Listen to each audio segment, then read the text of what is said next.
Hey guys, it's Simon Hurley from Inkclips and welcome to another video. Now in today's tutorial, I don't usually do product reviews or anything like that. Usually I just stick to making cards and I feature products that I love in each video. But I wanted to dedicate today's video to a really awesome product that I've been using for quite some time now, and it's officially available on the market for you guys to purchase, but I've been using it at Creativation and there was tons of questions about it. So I thought it was only fair to come back to my audience after using it at Creativation and really share more in depth about what it is, where you can purchase it, and things like that. And that is the Wendy Vecchi Make Art Station. This thing is awesome. I used it at Creativation and I fell in love with it, and I've been using it ever since in my craft room, but I didn't think it was fair to share it with you guys fully until it's been released. So now I'm excited to use this in my videos when I'm using stencils or when I'm gluing things down, and I'll dive into a couple ways that I love to use it on my cards in today's video. So first, let's dive into what this actually is. It's a metal board that is powder coated in Wendy's cornflower blue color, which is really just a stunning blue color. But what's really important about this is it's 12 by 12, so you've got a really nice surface to work on, but it's not massive. So you're easily able to set this off to the side and, work on other things on your desk as well with this moved off to the side. And that's going to be important for some things later that I share with you. It also has 4 magnets on here. The bottom has foam on it, so if you do happen to get these magnets together, which they're not going to really pinch together that much, and if they do pinch your fingers, it doesn't hurt because they have that foam, and these magnets do look really nice as well, which I love. So if you move them next to each other, they're not going to pinch together, they're not going to magnetize, which is really awesome. So it's got 4 of those. And then it's got grid lines all over printed onto here, which is really nice to line things up and make sure they're straight.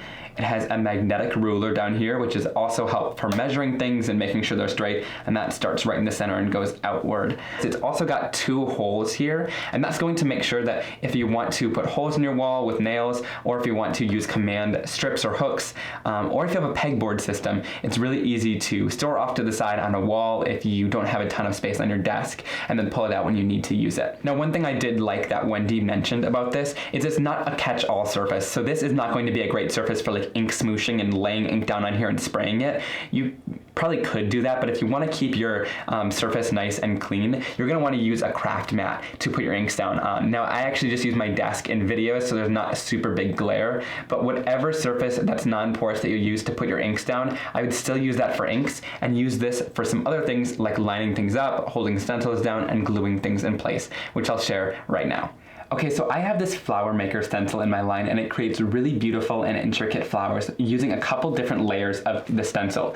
So you can see here, this part here creates a flower, this part creates a flower, and this one creates a flower, but there's several layers, and having to tape that down each one individually and then lift it up and tape it down and lift it up, your paper can rip, and it's also a little bit of a hassle to move that tape around. Well, this makes it a lot easier to use a stencil like this that's intricate and make sure that it's not going to move on your project at all. So I'm going to grab a card base here. This is my stark white cardstock that I've cut down to a top folding card base. So I'll do my hibiscus flower here because I really love how that one turns out.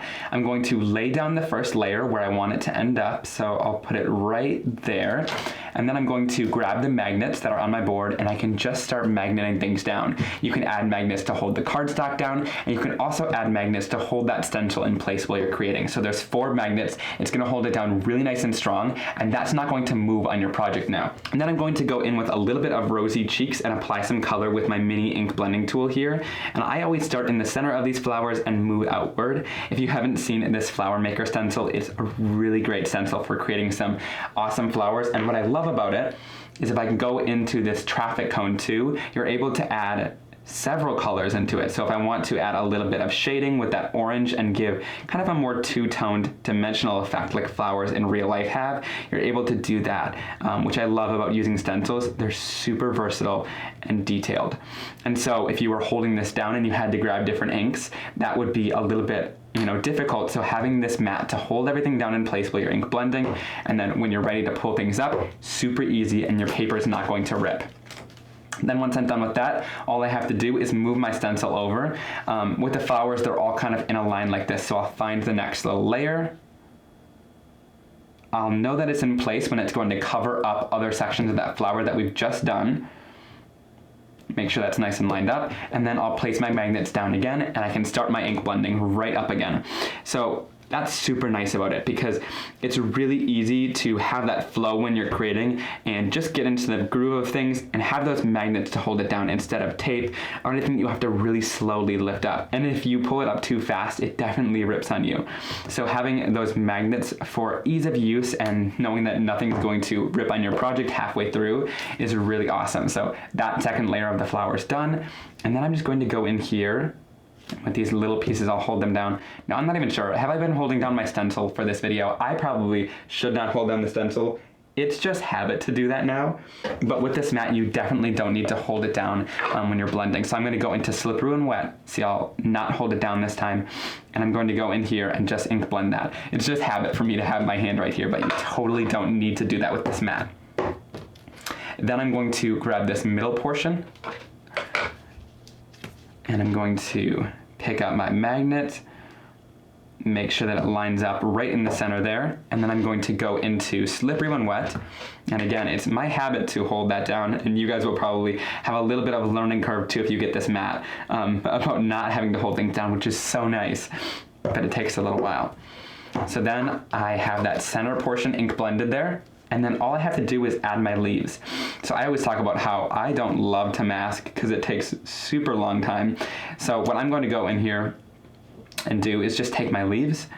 I'll add one right there, and then I'll go in with a little bit of Overzealous ink, and I'm just going to go with my mini detail blending tool and just go right up to the edge.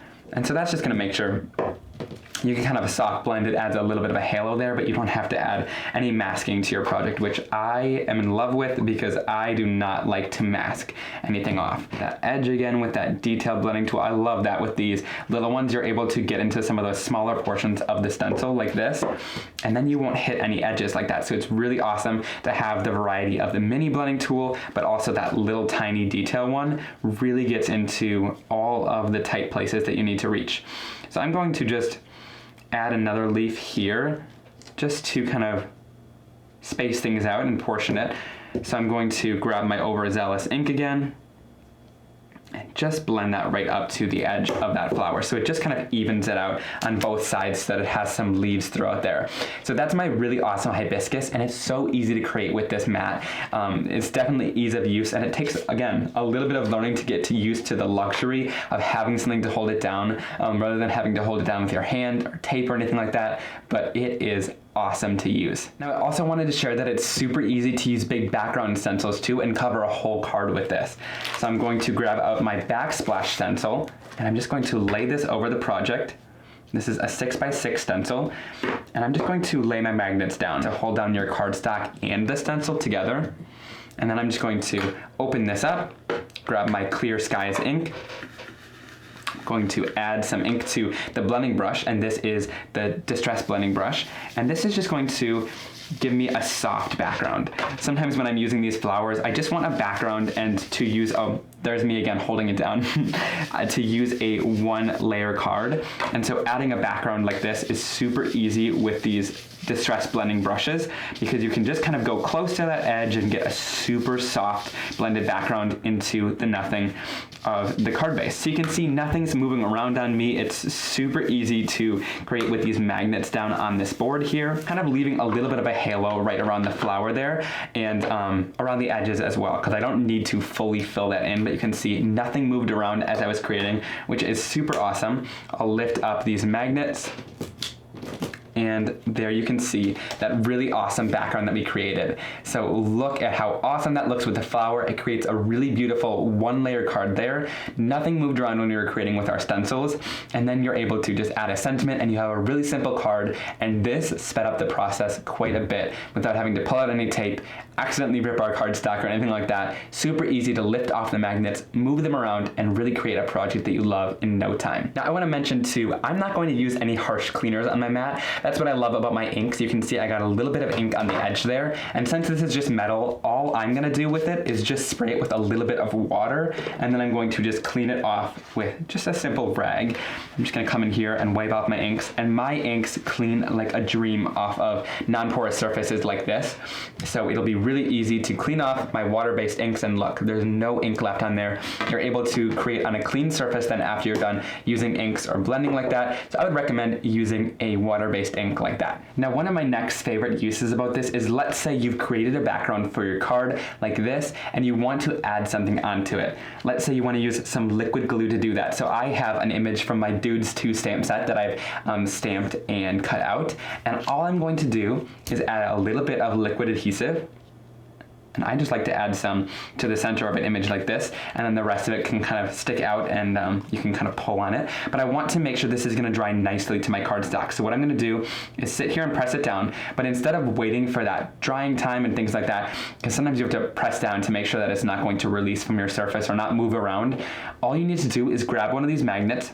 They're super strong, and it's just going to hold that thing in place. So then all you need to do, pick up your mat, and you can set it right off to the side for later. So leaving this on maybe the other side of your desk or wherever you have space for it when you're creating moves and frees up some extra space so you can keep creating your cards. So once I come back to this and it's all dry, I can keep creating on this and maybe set something else off to the side to dry or work on or things like that. So using these magnets to hold pieces in place or hold projects together, you know, if you're leaving and you have a certain layout that you love, holding it down like this before you come back to craft might keep it from moving around and kind of getting shifted. And I love that it's a nice sturdy metal surface too, so it's really going to be a nice surface to hold or move off to the side, not something flimsy that will kind of be difficult to lift up and move. Now, I know that I struggle to get some of my stamped images or sentiments straight on my cards, and I know a lot of you guys struggle with that as well, which is totally fine. It's really kind of difficult to get some images lined up if you're just eyeballing it. But this tool makes it super easy to line things up straight on your card every single time. So with the grid mat on the bottom here, you're able to line things up. So all I need to do is line it up with some of the grid lines on here, and then I can take my card to grab a piece of washi tape. Let me peel a strip off here. I know lots of you guys love to use washi on your cards, and it's a really great design element, but sometimes it can be hard to get lined straight up across your card here. So all you need to do is take it, find one grid line here, line that down, and then find the other grid line on the other side that corresponds with that, and then you can press it down. You can lift this off of your surface here and fold those right over to the edge. So depending on what you're using your washi for on your project, you have a really nice straight strip of washi, whether you want to create a scene with it for a background or, you know, something to lay down for your cards and want to make sure that it's perfectly straight. This is a great way to do so. It's perfectly aligned here, and I know that I would not get that straight without a tool like this with grid lines like that on the back. Now, the STAY-tion also comes with a magnetic ruler as well. So this is going to stick down to your surface, which I love, but it starts off with 0 in the center, and then it goes out inchwise. So for people who are card makers or scrapbookers and want to make sure that the center of their page or the center of their card is lined up, all you need to do is line it up here. You can find the center by just putting both sides down onto your card like that, and then I have that ruler lined up there, so I can measure things out, or if I want to make sure things are straight, again, line it up with the grid lines, make sure they're lined up with grid lines on these sides. Let's say here's my Trampoline friend stamp set, and let's say that I want to line up my trampoline perfectly straight on there. All I need to do is grab my image, line it up there, and then I can grab an acrylic block, put that right on to my stamp there, and then I'm going to grab some ink to stamp this image right down onto my card. To just make sure it's really nice and inked up there. And then all I need to do is line this up with my ruler, make sure that it's right up against that edge,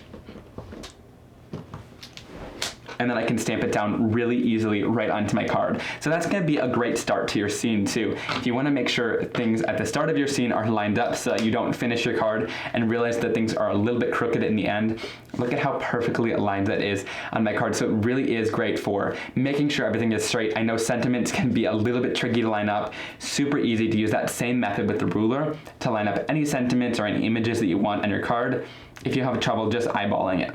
All right, so that was 3 things that I really enjoy using the STAY-tion for and what I use it most for in card making. This thing has been an awesome tool that I've been using for the past couple months, and it's been really great to work with. And I'm glad that it's finally available for all of you guys as well. So I'll have links down below in the description box where you can purchase this, and I'll also have another video of Wendy Vecchi talking about it at Creativation, and also a video of me using it with the Flower Builder stencil live in action at Creativation as well. If you want to see that, I know lots of people saw it from there and wanted to know. So I'm happy to create this video to kind of inform you all about this awesome new tool called the STAY-tion. Now be sure to leave me a comment down below in the description about what your favorite method was that I shared in today's video, maybe what you'll use the STAY-tion for most in your crafting, and also give this video a big thumbs up and click that subscribe button down below to join my family here on YouTube and make sure you never miss a notification for a new video in the future. And I hope to see all of you very soon for another card making and crafting tutorial. Have a great day.